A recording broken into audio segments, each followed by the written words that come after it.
Anak-anak, Iya. sebelum mulai belajar, pengen kita berdoa dulu. Yang memimpin doanya adalah KM kita, Pak Pajar. Silahkan Pajar untuk pimpin doa. Teman-teman, marilah kita berdoa ya, menurut agama dan keyakinan kita. Berdoa mulai. Doa selesai. Ya, alhamdulillah anak-anak. Semoga dengan berdoa kita akan diberikan kelancaran dalam proses pembelajaran kali ini.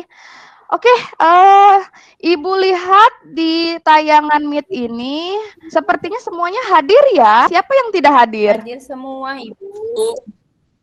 Hadir semua. Baik. Kalau begitu, Ibu akan kirimkan link Google Formulir ya untuk mengisi presensi kalian hari ini ya. Tuh, Ibu sudah kirim linknya lewat chat room ya. Sudah ada ya? Ada, Ibu. Nah, silahkan diklik link presensi untuk daftar hadir kita hari ini. Oke, anak-anak, tidak terasa ya, walaupun kita ini masih dalam situasi pandemi, Ibu tidak lupanya selalu mengingatkan sama kalian untuk tetap menjaga protokol kesehatan dengan cara melakukan 3M. Ada yang tahu? Mencuci tangan, memakai masker, dan menjauhi kerumunan atau menjaga jarak. Oke, ya, Pajar ya sering menjaga jarak ya. Anak-anak, Ibu akan menayangkan salin dia ya sebentar ya. Nih sebelum ke materi, Ibu mau menanyakan kepada Esti. Minggu lalu kita sudah belajar apa, Esti? Kemarin belajar apa ya, Bu? Ya. Belajar apa? Ayo, kita menggambarkan seseorang nih riwayat hidupnya. Ibu kasih clue-nya. Apa itu namanya? Biografi ya, Bu ya. Oke, betul. Nah, teks biografi. Nah, teks biografi itu adalah gambaran riwayat hidup seseorang. Nah, sama halnya dengan materi kita kali ini, kita juga akan menggambarkannya melalui kata-kata yang imajinatif. Kata-kata yang berkata-kata yang penuh dengan keindahan. Maka materi kita kali ini adalah Oke, silahkan dilihat di puisinya di Selandianya. Nih anak-anak. Nah, sebelum ke materi, nih coba lihat. Ibu akan menampilkan sebuah kutipan motivasi dari, ini siapa? Ada yang tahu nggak ini siapa? Ya, kakek Buya Hamka ya. Oke, coba dibaca, coba Pajar, coba baca kutipan Buya Hamkanya. Terlihat? Tugas kita bukanlah untuk berhasil. Tugas kita adalah untuk di dalam mencoba itulah kita bisa menemukan kesempatan untuk berhasil. Nah, jadi anak-anak dari kutipan motivasi Buya Hamka, kita bisa dapat belajar agar tetap selalu berusaha mencoba sesuatu. Kita memiliki kesempatan untuk berhasil. Oke, anak-anak, kita lanjut ya. Nah, ini adalah kompetensi dasar yang akan kita pelajari hari ini. Kompetensi dasarnya 3.16, yaitu mengidentifikasi suasana tema, makna dari beberapa puisi yang terkandung di dalam antologi puisi yang diperdengarkan. Tiba, ini sekarang Ibu akan menyampaikan tujuan pembelajarannya nih. Yang pertama, siswa mampu menentukan suasana dalam puisi yang terdapat dalam sebuah antologi. Siswa mampu menentukan tema puisi yang terdapat dalam sebuah antologi puisi. Dan yang terakhir adalah siswa mampu menentukan makna puisi yang terdapat dalam sebuah antologi puisi. Nah, itu adalah tujuan pembelajaran. Oke, anak-anak kira puisi, Mas? Salah satu bentuk karya sastra yang banyak disukai karena disajikan dalam bahasa yang indah dan sifatnya Nah, betul imajinatif, sekali Ibu. anak-anak. Yang dikatakan Imas itu adalah salah satu deskripsi dari atau pengertian dari puisi. Nah, sebelum ke sana, Ibu coba akan mendengarkan sebuah lantunan musikalisasi puisi dari Ari Reda ya. Ini adalah lantunan musikalisasi puisi. Ibu minta kalian dengarkan baik-baik dengan sungguh-sungguh ya, supaya dapat di hati, kena di hati ya. Kalau bisa saling memejamkan mata ya, sambil memejamkan mata.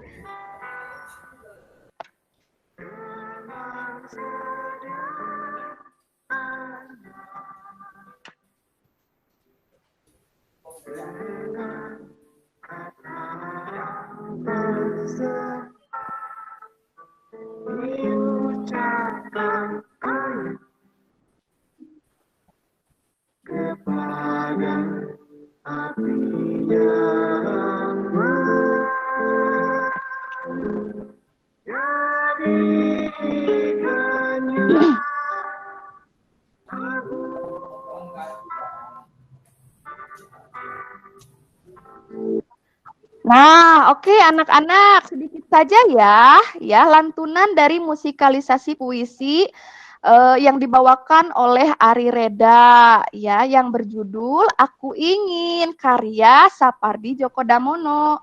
Bagi yang tidak bisa mendengarkan tadi, Ibu akan bacakan puisinya ya. Boleh, Bu. Ya, coba dengarkan baik. Aku ingin mencintaimu dengan sederhana, dengan kata yang tak sempat diucapkan kayu kepada api, yang menjadikannya abu. Aku ingin mencintaimu dengan sederhana, dengan isyarat yang sempat disampaikan, kan awan yang menjadikannya tiada. Sapardi Djoko Damono. Nah, itu tadi pembacaan puisi dari Ibu anak-anak. Oke, kita lanjut ya. Nah, karena materi hari ini kita mengidentifikasi suasana, tema, dan makna pada sebuah puisi, coba kita sekarang identifikasi sama-sama ya dari puisi yang Ibu bacakan tadi. Setelah kalian mendengarkan Ibu tadi membacakan puisi, apa perasaan yang kalian rasakan? Ya. Jadi kalau kita dengar siapa? Oh, Esti. Gimana Esti? Coba. Saya itu merasa bahagia gitu loh, Bu, rasanya membaca itu. Kayak terenyuh-enyuh itu loh, Bu. Iya. Oke. Nah, berbicara tentang perasaan, ini berkaitan dengan makna atau suasana dari sebuah puisi. Nah, itulah yang disebut dengan suasana. Suasana itu yaitu keadaan jiwa pembaca setelah membaca atau mendengarkan itu dinamakan puisi. Suasana. Mengerti ya, anak-anak? Oke, kita lanjutkan ya. Nah, coba sekarang kita identifikasi suasananya nih. Dari puisi yang Ibu bacakan tadi atau kalian dengarkan, dimusikalisasikan ya. Coba nih, jika kita mengidentifikasi suasana dalam puisinya Sapardi, ini sepertinya merupakan ungkapan cinta. Betul ya, seperti apa yang dikatakan Leli. Ini merupakan ungkapan cinta seseorang kepada kekasihnya. Ya, coba Ibu mau bertanya ke Esti. Esti. Coba bagaimana perasaan Esti ketika kekasih atau menyatakan kerelaannya untuk berkorban pada api? Gimana perasaan Esti? Aduh, Bu, saya merasa bahagia sekali ya, Bu ya. Kayaknya itu tuh romantis itu loh, Bu, mau berkorban. Iya, jelas ya. Gitu loh, nah, oke. Nah, iya, Bu. Itu yang dinamakan identifikasi suasana ya. Nah, kita sekarang lanjut ke tema. Apa itu tema? Imas, tema apa Imas? inti dari makna atau pesan yang ingin disampaikan penyair ke dalam puisinya, Ibu. Oke, betul ya. Tema itu ide dasar yang mendasari sebuah tulisan termasuk puisi. Jadi, jika kita ingin membuat ide dasarnya apa? Oke. Nah, jika kita melihat di identifikasi puisinya Sapardi tadi, kita dapat menentukan bahwa temanya adalah tentang cinta. Tentang cinta terlihat ya. Coba Ibu besarkan ya. Mohon maaf ya. Nah, tentang cinta nih.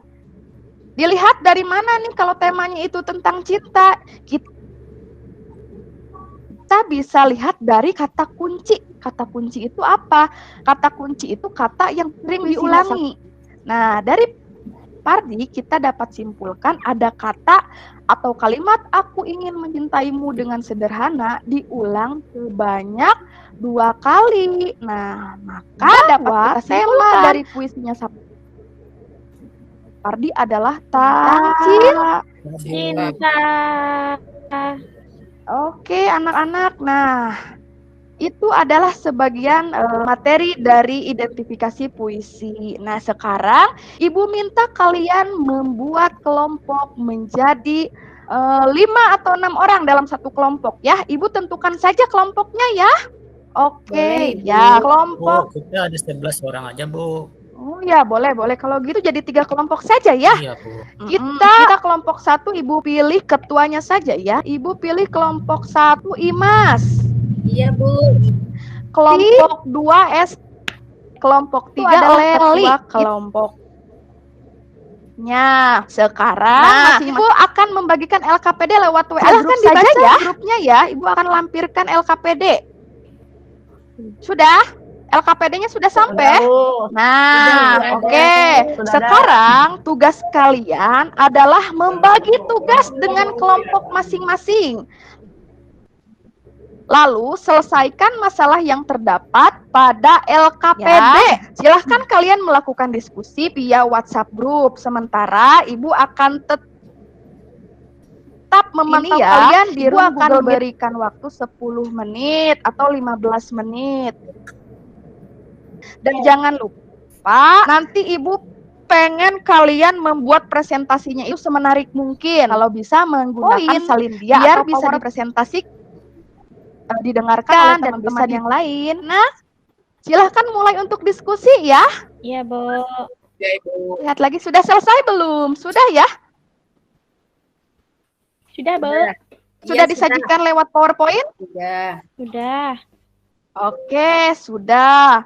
Nah, sekarang waktunya kita menyajikan diskusi. Oke?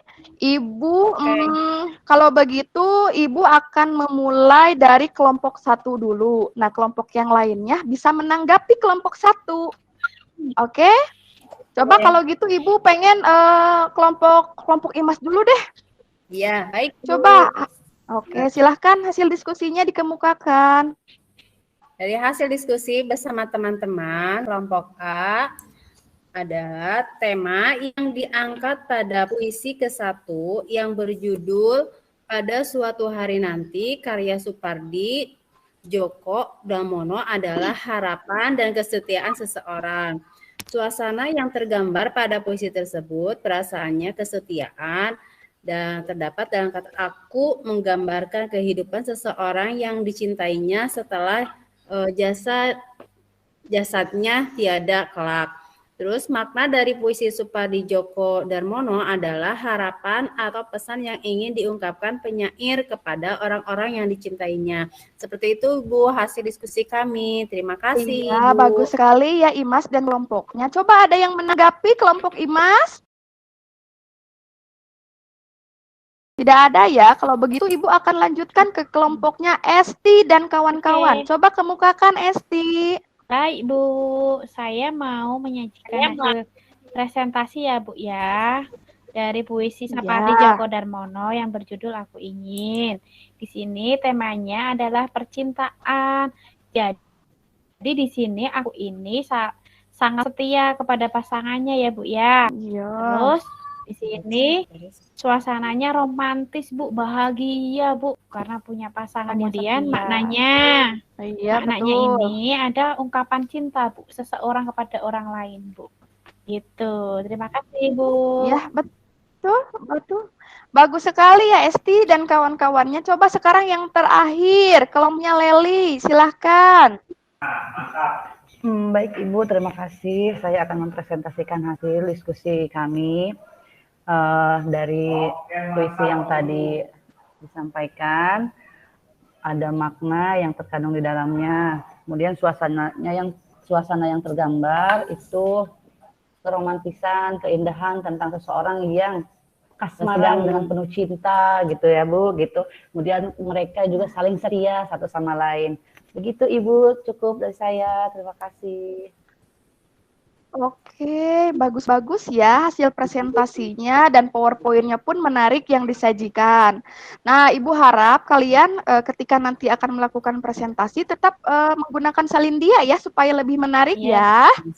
Nah, baik anak-anak, kita simpulkan untuk materi identifikasi suasana tema dan makna dalam sebuah puisi. Jadi, yang namanya suasana itu adalah hal-hal yang ada yang kita dengarkan setelah yang kita rasakan setelah mendengarkan sebuah puisi. Itu dinamakan suasana. Nah, sedangkan tema adalah ide pokoknya dari sebuah puisi. Nah, jadi ketika kita ingin membuat puisi, kita jangan lupa 3 unsur itu. Kita harus tahu dulu suasananya seperti apa. Terus temanya seperti apa yang akan kita kemukakan? Apakah tema cinta, tema wisata, kebahagiaan, atau kesedihan? Malah boleh saja ya. Nah, oke anak-anak, kalau begitu Ibu mau bertanya nih. Di akhir penutupan ini Ibu akan bertanya ke sekarang Ibu mau bertanya ke Anida, apa sih manfaat puisi untuk Anida? Manfaat.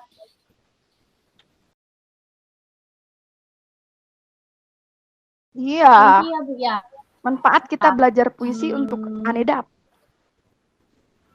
Dengan ya Bu, dengan belajar puisi Bu, kita dapat kreativitas. Terus Betul. bisa membuat perasaan menjadi lebih baik. Betul. Kayak hati berdiri. Lalu nah, tuh anak-anak. Jadi sebetulnya manfaat menulis puisi itu banyak sekali ya. Apa yang dikatakan Anida itu betul. Jadi kita bisa mengungkapkan perasaan kita. Ya, selain tulisan, kita juga bisa melatih imajinasi.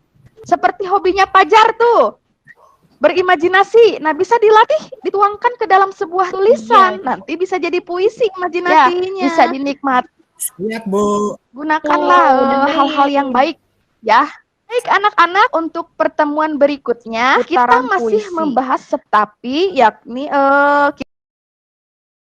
kita akan membahas di pertemuan berikutnya tentang analisis struktur pada puisi. Ya, di antaranya ada diksi, tema, tipografi, amanat dan lain sebagainya. Kita akan menganalisisnya di pertemuan minggu depan ya. Nah, oke, anak-anak, untuk itu silahkan persiapkan ya di rumah untuk materi di minggu depan. Kalian boleh mencari referensi tentang materi-materi di minggu depan yang akan kita sampaikan. Kalian boleh mencarinya di internet. Kalian juga boleh mencarinya lewat YouTube atau bahkan datang ke perpustakaan sekolah. Boleh ya?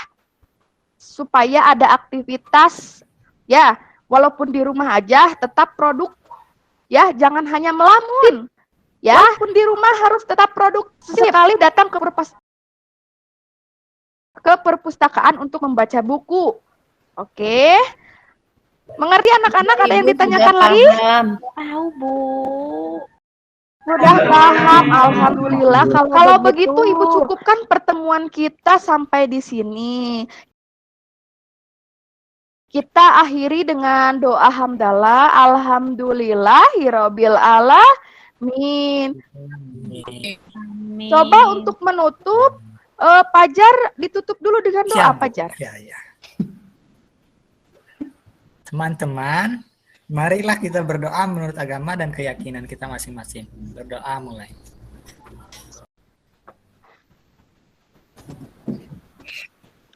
Berdoa selesai. Ya, baik anak-anak, terima kasih untuk Fajar.